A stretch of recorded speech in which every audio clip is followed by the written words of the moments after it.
Welcome back. Kenya's Parliament has approved a motion to withdraw from the International Criminal Court. Kenya is the first country to do so. The move comes as the country's Vice President, William Ruto's trial is due to begin next week. For more on the vote and its implications, we're joined from Nairobi by our East Africa Bureau Chief, Robyn. Robyn, good afternoon to you. Talk about political opportunism.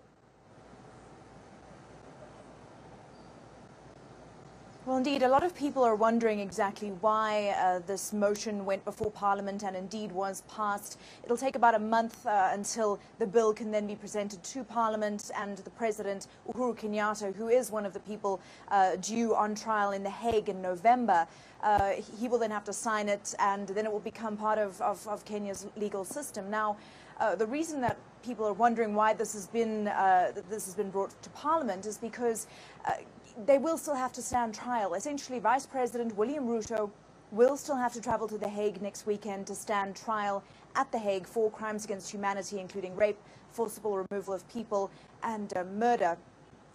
Because this motion passed after they were charged and after the trial dates were set, it's still going to go ahead as normal. All right, so how are Kenyans reacting to this news? As you say, a lot of people are wondering why.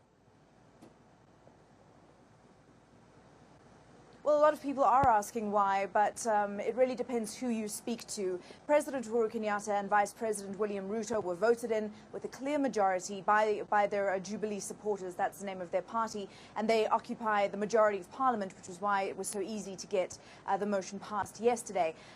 Kenyans voted them in.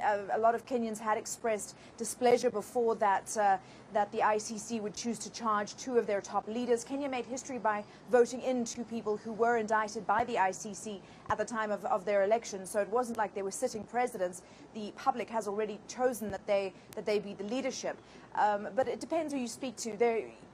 More than 1,000 people were killed during Kenya's 2007 post-election violence, and obviously people want justice. They want the people who lost their lives to receive some sort of justice, and many believe that this was going to be a way that Kenyans could get that justice.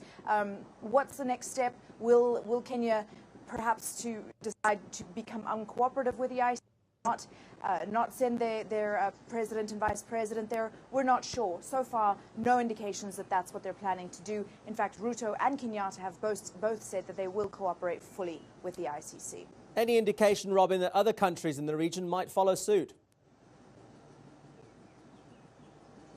Well, that's what so many people were afraid of, Andrew. The African Union numerous times has complained that the ICC is that it's specifically it's discriminatory. It's going against African leaders, and countries like Uganda have also expressed disappointment. So within the ICC and the way it chooses to go about its business and indeed who it decides to prosecute. So there are indications that other countries could follow.